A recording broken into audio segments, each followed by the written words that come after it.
მოგესალმებით მეგობრებო, ჩვენ ვიწყებთ კონსერვატორიას. რაც ხდება, რა თქმა უნდა, ჩვენ ანალიზით ვადასტურებთ იმას, რაც ხდება, ასევე ჩვენ გვინდოდა ეს მომხდარიყო, მაგრამ ასეთი მასშტაბით ჩვენ ვერც არ ვგვეძინა, იმიტომ რომ სამყარო გადის სასწაულებრივ გარდაქმნას, რასაც ადრე საუკუნეები, შეიძლება ათწლეულები სჭირდებოდა 20 დღეში, 30 დღეში გააკეთა ტრამპმა. უბრალოდ ტრამპი არის არა მიზეზი, არამედ შედეგი იმ მოვლენებში, რაც ლიბერდებილური აპოკალიფსი ჰქვია და ტრამპის მოსვლა უბრალოდ გარდაუვალი იყო და მოხდა რაც მოხდა.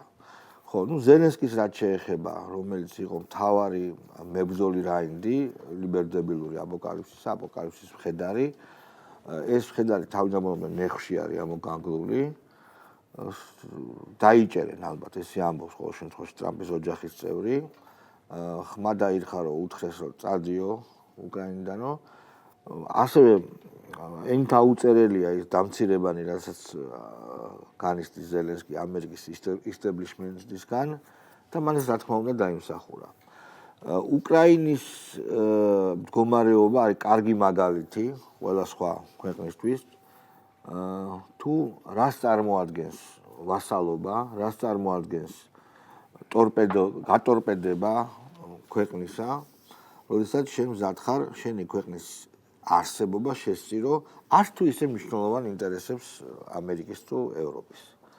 ასევე ეს არის გაკვეთილი, ეხლა რაც მოხდება, ამერიკა გავა შერეულ ძალებს დაატოვებინებს გარკვეულწილად ევროპას ეტყვის რომ თქვენს უსაფრთხოებას თქვენ თვითონ მიხედეთო, დადებს სტრატეგიულ ხელშეკრულებას რუსებთან, დაიწყებს ჩინეთთან ბრძოლის ინტენსიფიკაციას და რუსეთი წირდება ამაში და რაც მოხდება ევროპაში, რაც დაემართება ევროპას სულ ცოტა ხანში, ესეც ნათელი მაგალითია იმისა, თუ როგორ არ უნდა განებივრდე მუქთა ფულით, ანუ როდესაც ამერიკას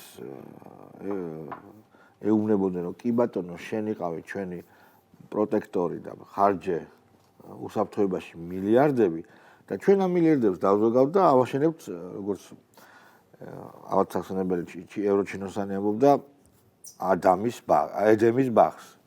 არ არის ედემის ბაღი, არა ეს არის ედემის ბაღის ვაშლი ჭიანი აღმოჩნდა. მოკლედ ასეა. ერთი დიდი სიამოვნება უყურო ამ ევროპელ იმპოტენტებს მიუნხენის კონფერენციის დირექტორის ტირილს, რომელიც ეპოქალური კადრი არის, როგორც ტიროდა მიუნხენის უსაფრთხოების კონფერენცია. ანუ ეს მოწოდებულია, რომ ჩვენს უსაფრთხოებაზე მსოფლიო პლანეტარულ წესრიგზე იზრუნოს და ხელმძღვანელი ცხარეცრემლებით კაცი ტირის და ვიღაც ხალხს ეხუწება, ხალი ამშვიდებს ბავშვით. ეს ყველაფერი ისეთი სურათკატებია, რომ ბევრის ლაპარაკიც არ შეიძლება. რა ვიცი, მე ვცდილობ რომ თქვენი დამოკიდებულება გამოხატოთ.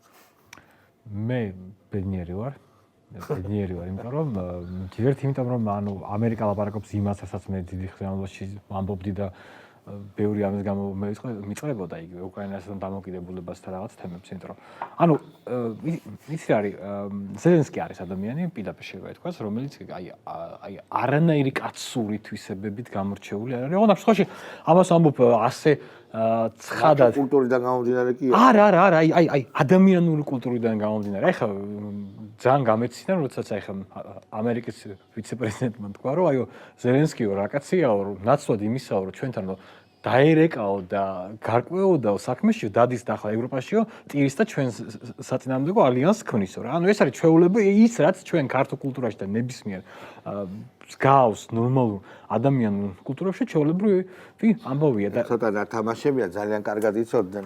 ბაიდენის პირმშორვარი და დიპსტეიტის პირმშორვარი და ეხა რა თქმა უნდა, მაგრამ მან არის მეორე. იციან კარგად კაცო. ეხანდელმა ამერიკელებმა. მაგრამ მაინც ხაზი გაუსვა. რა თქმა ანუ ხაზგასმა მოხდა და ხო, გარდა ამისა, ჩვენ უკრაინამ აჩვენა ორი კარგი მაგალითი. პირველ მაგალითზე შენ თქვი, რომ აი რა ხდება, როდესაც შენს ქვეყანას იყენებ სხვების პოლიტიკურ თამაშისთვის, რაც გააკეთა ზელენსკიმ, რაც გააკეთა მიხეილ სააკაშვილმა, როდესაც ანუ 2008 წელს გამოიყენა საქართველოს ოღონდ მაშინდელი რესპუბლიკელების ადმინისტრაციის რაღაც იდეებისთვის, ახლა დემოკრატების იდეებისთვის გააკეთა, ანუ მილიტარისტების იდეებისთვის თუ შენს ქვეყანას იყენებ, ღებულობ მსგავს რაღაცა. ჩვენ გაგვიმართლა, რომ მაშინ ყველაფერი მარიმორჩა და მსგავს კატასტროფაზე არ გადაიზარდა და მეორე მაგალითი იცი რა არის? საქართველოს მაგალითი. ჩვენ არ ჩავებით ამ საქციელში. ხო, ჩვენ არა, ეს ჩავა, რა იცი, აი მე მაინც ჩვენთან ხალხი მართლა ვერ ხვდება ჩვენ რეალ დრას გადავურჩეთ რა. კიდევ არის ერთი ძალიან მნიშვნელოვანი თემა რა, რომ არის ძალიან ისეთი კარგი ისტორიული პრაქტიკა, რომ ხალხი, რომლებიც თვითონ არ ომობენ ხოლმე, ხო, ისინი განსაკუთრებული მილიტარიზმით გამოირჩევიან. აბა. ეს არის, აი ესტონეთი, აი ხა მაგალითად უკრაინელების უდიდესი ნაწილი, რომელიც უცხოეთში არის, უფრო მილიტარისტია, ვიდრე ის ხალხი, რომელიც არიან ოღონდ ჩამოსვლა არ უნდა. არა, რა თქმა უნდა. იქიდან უნდა. იქედან უნდა და ის აი ერთ ძალიან ჩვენი იმიგრანტების ეგრე არის. ჩვენი იმიგრანტების რევოლუციას რო გახკივიან. ქართველი NGO ქალების უმრავლესობის თემაც ხო ეგ არის, რომ ხო იცის რომ მათ არ მოუწევთ ომი და კიდევ ერთი დეტალია. ევროპაში ალბათ ისიც არის პრობლემა, რომ ევროპა ძალიან დიდი ხნის განმავლობაში ამერიკა იცავდა და როგორც ჩანს ევროპამ მართლა დაიჯერა რომ მათ რო არ მოუწევდათ ომი, ეს რაღაცნაირად პრობლემა არ იყო, იმიტომ რომ დღეს ვნახულობდი რომ ერთი ევროპარლამენტარი ამბობდა რომ აი ჩვენთან 720 ევროპარლამენტთან 500 მოითხოვს ომის გაგრძელებასო. ეს ევროპარლამენტი ასკარად. არა, ანუ მოსაფიქრებელია რა შეიძლება გაკეთდეს მაგრამ. ანუ თქვენ ხო ხვდებით რომ აი ანუ ევროპას რომელიც თვითონ არ ომობს, თვითონ არ ეხმარება და ფაქტიურად უკრაინელების ანუ უკრაინელი ჯარისკაცების და ამერიკული შეარაღების ხარჯზე მიმდინარეობს ეს ომი უნდა ომის გაგრძელება. ხო, ამერიკულ შეერაღებას რაც ქვია, ძალიან კაფეოდ ითქვა, რომ მიყიდვასაც აღარ აპირებენ. ანუ არამს თუ ჩუქებას და დახმარებას არ არის. მიყიდვას. კიდევ ერთ საინტერესო დეტალს დავამატებ. რესურსების თემა ყველაზე საცილო რო ხა ტრამპი რამბობს. იცი ვის დაწყებულია? ზელენსკი. არა, რა თქმა უნდა, მაგრამ მე გადააგდოთ. ხო და არა, ხო, ზელენსკი მჯერად თქო, ანუ ზელენსკი ხო ეგრეა, რომ აი პიარისთვის, აი რაღაცა აი ესეთი აი რაღაცნაირი აი მაგარი იდეების ეს შეკულება რომ ჩამოუტანა ფინანსთა მინისტრმა. ეძინა. ხო, ეძინა თუ რა შევა, მაგრამ ურაცხყოფელი ქმედება იყო ზელენსკის მხრიდან. აქ მთავარი რა არის, რომ ზელენსკი, რომელიც არის ადამიანი, რომელიც მარტო პიარზე არის ორიენტირებული, ეს არის ჩაოლებური რაღაცა ჰობიტი არაკაცი, ამ ადამიანმა თქვა ერთწუთიანი პიარისთვის, რომ ის მზად იყო ამერიკის დახმარების გამო, გადაეცა მასთვის მართლაც უკრაინის უმდიდრესი წიაღისეული. ისე მოხდა, რომ ამერიკაში არის ახლა ხელისუფლება, რომელიც მსგავს რაღაცებს აუცილებლად ჩაებღაუჭება. ხო. ხო, არსებული სიტუაცია ძალიან წააგავს, თუ ისტორიაში შეიძლება მოვიყვანოთ ესეთი მაგალითი. იყო ესეთი შემთხვევა 1956 წლის 25 თებერვალი, როდესაც ხრუშჩოვმა დაგმო სტალინის კულტი. ტრამპი რასაც აკეთა, პრინციპში ეს არის იმ ამერიკული პოლიტიკის დაგმობა, რაც იყო აქამდე. სტალინის კულტის დაგმობამ პრინციპში ის უცოდველობის საბჭოთა კავშირის უცოდველობის მანტრია, რაც აქამდე ქონდა საბჭოთა კავშირის. ძალიან დიდი დარტყმა მიაყენა. როგორც ეხლა ძალიან დიდი დარტყმას აყენებს თვითონ ეს იმის მიუხედავად, რომ ეხლა ალბათ სხვა ისტორიული სიტუაცია, სხვა საფუძვლებია, მაგრამ ის რომ ბოლო 4 წლის განმავლობაში ჩვენ ეხლა ვიხილეთ ორი დიდი გადაგდება ამერიკის მხრიდან. ერთი არის ავღანეთი და ეხლა ვიხილეთ უკვე იმის უკრაინის მიმაგალითი. ანუ ეხლა დგას ეს საკითხი ორი გლობალური ეს არ არის პატარა მასშტაბის გადაგდება, ხო? თან უკრაინასთან ერთად მე მგონი აღმოსავლეთ ზოგადად ევროპის გადაგდებაც ესე თვალნათლივ არის გამოჩნდა. ეს რას მიანიშნებს, რომ ანუ ნდობა თუ აქამდე რა იყო რეპუტაცია, ხო? შეიძლება ითქვას, რომ ზოგ შემთხვევაში ეს რეპუტაციას არ აქვს მნიშვნელობა, მაგრამ აქვს მნიშვნელობა ყოველთვის რეპუტაციულ ნაწილს. ხედავთ, რომ ეხლა ჩვენ ვინმეზე ნდობა, ანუ ამ სამყაროში აი უბრალოდ დასკვნა რო გააკეთო, მით უმეტეს ამერიკაზე ნდობა, რომელსაც აქვს ორი გლობალური გადაგდება, ესე ვთქვათ, არ შეიძლება დაეყნო ესეთ ძალებს. არ შეიძლება დაეყნო. მეორე მნიშვნელოვანი საკითხი მე ერთ-ერთ გადაცემაში ჩვენთან თქვი ესეთი რაღაცა, რომ ჩვენ ვიხილავთ აი ამ დიდი ცივი ომის დაპირისპირების სხვადასხვა ფაზეს და ამ სხვადასხვა ფაზებიდან სხვადასხვა კონფიგურაციები იქნება მეთქი. ძალიან აქტიურად მიდის ევროპისა და კანადის ურთიერთობები, ძალიან აქტიურად მიდის, განსაკუთრებით მას შემდეგ, რაც ტრამპმა განაცხადა, რომ კანადის შემოერთებას აპირებს. რა ხეირი დაუშვათ? კანადას რა ხეირი? კანადას მოსახლეობა დეფიციტი აქვს, მას სჭირდება მოსახლეობა და ევროპა უზრუნველყოფს, ევროპას სჭირდება ტერიტორიები. ეს ალიანსი, ეს კავშირი, კანადასა და ევროპის კავშირი, ევროპისთვის ერთ-ერთი გამოსავალი. კანადას ხეირს ვერ ხედავ. კანადის ხეირი როგორც დამოუკიდებლობის შენარჩუნების ერთ-ერთი მომენტი. სათამაშო არის. მეორე ახლა თამაშის საბეჭდილება თქოს ბავშვებს. მაგრამ საინტერესო რეალურად ხო კანადას რა პრობლემა აქვს მომატია გაწყვეტინებ. სალდო არის უარყოფითი სავაჭრო. ძალიან 200 მილიარდის და ევროპასთან რაღაც ლაქუცი ხო არ გამოდის, იმიტომ რომ ამერიკა ამბობს, ტრამპი ამბობს, რომ მე გინახავთო. არა ეს კი, მაგრამ ნახეთ, ამას როგორ გადააწონიან, რას უზავენ არავინ არ. აი, აქამდე არ იყო ესეთი განცხადება საფრანგეთის პრეზიდენტმა განაცხადა, რომ საფრანგეთის ზადყოფას გამოხატავს გრენლანდიაში ფრანგული ჯარის გაგზავნას. ყველგან გააგზავნა უკვე. მაგრამ უკრაინაში ხო გააგზავნა და გააგზავნა. აქ რა არის ახლა მნიშვნელოვანი? ეს ევროპას რამდენად შეწევს, არ შეწევს ხა პირდაპირ თქვა ძალა რომ რამე შეცვალოს, მაგრამ ეს არის დიდი ნიშნები ისეთი განხეთქილების ამერიკასა და ევროპას შორის, როგორიც აქამდე ესე არ ფიქსირდებოდა. და ეს განხეთქილებები რაც უფრო დრო გავა, უფრო ესე იგი შენი აზრით არ მიაჩმორებს ტრამპი ევროპას? აი ეხლა ამ ყველაფერში არის საინტერესო ჩინელების პოზიცია. ჩინელები რა პოზიციას იკავებენ? შეიძლება ევროპას და ჩვენ ხედავთ რომ ჩინელებმა ის ინდუსტრია Volkswagen-ი იქნება სხვა ინდუსტრიები განაცხადეს რომ ისინი მზად არიან ინვესტიციებში. ანუ ისინი მზად არიან ევროპული ინდუსტრიების შეინარჩუნებას. ხო ეს ევროპის დაღუპვა არის უბრალოდ. ჩემი აზრით. ეს ძალიან მნიშვნელოვანი საკითხია, იმიტომ რომ ეს ევროპის გადარჩენა არ არის. ეს არის ევროპის უბრალოდ დაღუპვა. იმ ევროპის რაც ჩვენ მე სხვა კონფიგურაციაზე მინდა გამამახვილო ყოველწლიურად. ჩვენ ეხლა ხედავთ რომ პრაქტიკულად რუსეთი და ამერიკა ევროპის გარეშე და უკრაინის გარეშე შეთანხმდა მთელი გლობალურ საკითხებს, რომელზეც დროთა განმავლობაში ჩვენ გავიგებთ, დახურული იყო და ბევრი რაღაცა არ ითქვა, ხო? მაგრამ ჩვენ ხედავთ ერთ რამეს, ის თქმა მინდა, რომ ამ ახალ გადაწილების დროს თუ კი აქამდე ჩვენ ხედავთ რომ შეერთებული შტატები და ევროპა ერთად იყო რუსეთ-ჩინეთის წინააღმდეგ. ამ ახალ რაუნდში როგორად იყოს, მაგრამ სხვა კონფიგურაციები მე მგონი რომ სხვა ჩანაფიქრი აქვს ტრამპს. ტრამპი ყველაფერს ესწრება რომ გაყაროს ლიბერალ-დებილური ხელისუფლებები ქვეყნების სათავეებიდან, დაშალოს ევროკავშირი, იმიტომ რომ არანაირი აზრი არ აქვს. ტრამპი არასოდეს ფონ დერ ლაიენს არ დაელაპარაკება, არასოდეს. და მოიყვანოს მთავარ ქვეყნებში, საფრანგეთში, გერმანიასა და ინგლისში მოიყვანოს ტრამპუკები რა, მოდი ეს ვთქვათ. ეს ერთ-ერთი ის არის. აი ეს არის გეგმა. არ აპირებს არანაირად დაპირისპირებას, უბრალოდ არ თulis რომ ეს სერიოზული ძალა ევროპა და თulis რომ უბრალოდ გიჟების ხელში როგორც USAID მოხდა გიჟების ხელში და ამერიკა ხო გიჟებისგან გაწმინდა, ეხლა ევროპას გაწმინდა. ტრამპის პოლიტიკა ეს იქნება, გაძლიერება, მაგრამ აქ ჩემთვის საინტერესოა საქართველოს როგორ ხდება, იმიტომ რომ ჩინეთი რომელიც ჩვენ ხო ამ კონტექსტში ვცხოვრობ, ჩვენ ხო არ ვცხოვრობთ ჩვენ ხო არ უნდა დავინახოთ ამერიკის კონტექსტიდან, ჩვენ უნდა დავინახოთ საქართველოს კონტექსტიდან. ჩვენ ძალიან ჩუმად უნდა ვიყოთ. საქართველოს კონტექსტიდან ჩანს ის რომ ჩინელები ძალიან აქტიურად იწყებენ ევროპელების დახმარებას. ჩვენ მე მგონი უნდა ვიყოთ როგორც ვიყავით აქამდე, ჩუმად ჩვენთვის და ყველაფერი კარგად იქნება. ხო. ჩვენ ხშირად გვისაუბრია რომ რატომ ხდება რომ აი ეს ნაც რევოლუციები ვარდება. რატომ ხდება ისე რომ ერთი და იგივე ცდილობენ ისინი აკეთებენ და მაინც ჯიუტად მარცხდებიან და კვლავ და კვლავ იმეორებენ. ამაზე არის პასუხი და ეხლა შეადარეთ ევროპის ლოგიკას. ევროპაც იქცევა ძველი ლოგიკით, როდესაც ის იყო თქვა იმპერია, როდესაც მან დაიპყრო ეს სხვადასხვა კოლონიები, მაგრამ უკვე არ არის ის დრო.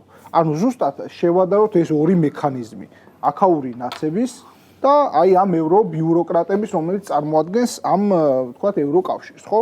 ანუ ეს ორი ლოგიკა რო ერთნაირი, ანუ ყალგასულად რომ მოქმედებენ, ან რომ მოქმედებენ ისე, რაც დროს არ შეესაბამება და აბსოლუტურად არის თანხვედრაში ერთმანეთთან. ესენიც იყვნენ იმათი ხელდასმულები ხშირ შემთხვევაში, აი იქაური მეხუთე კოლონის და ისინი კიდე არიან ძველი ლოგიკებით მოქმედებენ. ეხლა მართლა სიმპტომატურია უსაფრთხოების კონფერენციაზე ტირილი რას ნიშნავს, რომ არ ვარ უსაფრთხოდ. ანუ ტირი ვარ, იმიტომ რომ რუსეთი, ანუ შეიძლება ეს მისი უშუალო მოტივი სხვა იყო, მაგრამ როგორც სიმბოლო რა არის ამოკითხვადი, რომ მე არ ვარ უსაფრთხოდ, ამერიკა და რუსეთი ლაგდება უჩემოდ და ეხლა სუდადაა საქმე, მაგრამ ამავდროულად ჩემი აზრით ეს ევროპისთვის არის შესაძლებლობა იმისა, რომ მიხვდეს, რომ ამერიკაზე ზღვარგადასული ჩამოკიდებულება ის აქცია მართლა უხეშად რო ვთქვა, ბებერი ევროპის ამ სიტყვის ყველაზე ცუდი მნიშვნელობით. მან დაკარგა რაღაცა ის ძალმოსილება, რაც ჰქონდა და ახლა მე მგონია, რომ არა ევროკავშირის სახით, არამედ რაც ჩავამახსენ, აი ამ მემარჯვენე, პატრიოტი, ნაციონალისტი, არა, მაგრამ აი უფრო კონსერვატორი, ასე ვთქვათ, პოლიტიკოსები, რომლებსაც უნდა რომ მაგალითად ევროპის კონკრეტული სახელმწიფო კარგად ცხოვრობდეს. ამისთვის ის რუსეთსაც დაელაპარაკოს, ირანსაც პირობითად, ამერიკასაც, ჩინეთსაც და არ იყოს ამ ევროკავშირის ქოლგის ქვეშ, რომელიც ბზარები თანდათან უფრო მეტად და მეტად ჩდება რა.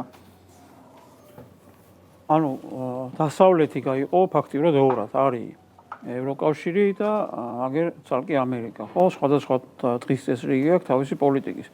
ანუ ევროკავშირი დარჩა წინა ადმინისტრაციის დღის წესრიგზე აწყობილი.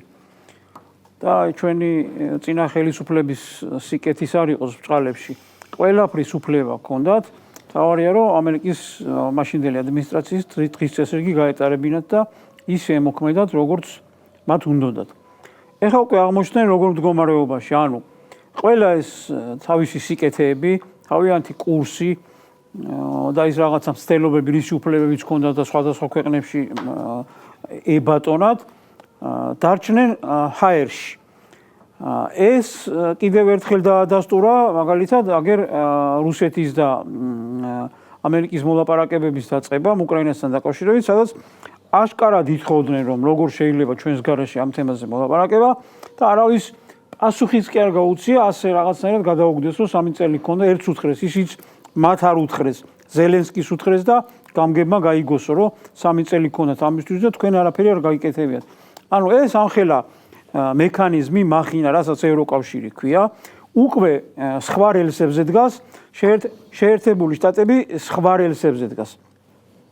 ამიტომ მათ ეხლა ძალიან გაუჭირდებათ შემოტრიალება, იმიტომ რომ ეხლა წარმოიდგინეთ თლიანად LGBT პროპაგანდაზე აწყობილები რო არიან, ამდენ ქვეყანაში ფესვები აქვთ გადმული და ხომ ნახეთ ჩვენ ევროპელი ვიღაცა ჩინოსნების განცხადებები, რომ ჩვენი მხარდამჭერი ამერიკა აღარ არის, თვითონ აცხადებენ ახლა მას ჩვენ ხო არაფერს აღარ ვიგონებთ კაცო. აქამდე ხო გვაბრალებდნენ რომ რაღაცებს ვიგონებდით. თვითონ რასაც აცხადებენ რომ ჩვენი მხარდამჭერები არ არიან, ამიტომ ბრძოლის ველი ამჟამად ჩვენ რომ გვაქვს საქართველოში, იქ უნდა ამერიკის დახმარების გარეშე გავიმაგროთ ჩვენი ფესვები. და მოდი დავაკვირდეთ ახლა ამათ გამონათქვამებს ეს ხომ იმ მათი პოზიციების გაჟღერებაა, ვინც არიან იმაში ევროკავშირში. ანუ ისინი პირდაპირ ამბობენ, რომ ხომ დაავიწყდათ, ხო აღარ არის რაღაცა კანონი, რუსული კანონი, რაღაცა მიზეზები ხო აღარ არსებობს. პირდაპირ გამოაცხადა, რომ თუ გვინდა რომ ჩვენ გავიმარჯვოთ, უნდა მოვითხოვოთ ახალი არჩევნები.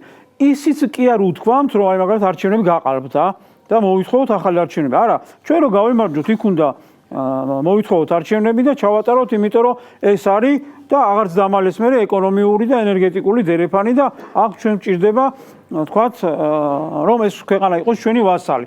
პირდაპირ დაპყრობაზე ალაპარაკდა, მაგრამ ამერიკის შეერთებული შტატები უკვე სხვა განცხადებებს აკეთებს. ამათ შორის დალაგებას ძალიან დიდი დრო ჭირდება და მივედით იქამდე. ანუ ეს არის ბიუროკრატია ევროკავშირის. ევროკავშირის ბიუროკრატია და ამერიკის შეერთებული შტატების ახალი ადმინისტრაცია ვერასოდეს ვეღარ შეთანხმდებიან, ეს არის დამთავრებული ამბავი. ანუ ამ მათმა უნდა დატოვონ თავიანთი სავარძლები და სიკეთეები და ეს რა თქმა უნდა გაუჭირდება და ამისთვის ბოლომდე იბრძოლებენ. და არც დაუმალავს, ხო, ტრამპმა პირდაპირ გამოაცხადა, რომ ის დაელაპარაკებოდა ცალკეული ქვეყნების ლიდერებს და არაფრად არ მიაჩნია, ვინ არიან ახლა ეს ბიუროკრატები. შესაბამისად, მოვლენები ესეც განვითარდება. პირველი დიდი დაარტყმა რაც მიაყენეს, ეს იყო მოლაპარაკებების დაწყება და ესე გაგრძელდება კიდევაც. ანუ ევროკავშირი ამ ომში დარჩება წაგებული, ხო? ცოტა ხნის წინ ერთი კვირის წინ მე მოვისმინე, როდესაც ზელენსკი ამბობდა, რომ მე ევროკავშირის იმედი არ მაქვს, თავდაცვის უნარიანობასთან დაკავშირებით, როდესაც თავიდან ეს ძრები რო დაიწყო ამერიკის მხრიდან და ისე ამერიკის იმედი მაქვს, ევროკავშირის იმედი არ მაქვს. მაგრამ როდესაც ახლა ამერიკამ შეუტია უკვე სხვა გამოსავალი აღარც დარჩენია, გადავიდა და ევროკავშირის ეხვეწება, რომ რაღაცა დამიცავით, დაგიცავთ და სინამდვილეში არაფერი არ მოხდება. ევროკავშირს არ აქვს რესურსი იმისა, რომ ომში თქვათ რაღაცა უკრაინას დაუდგეს.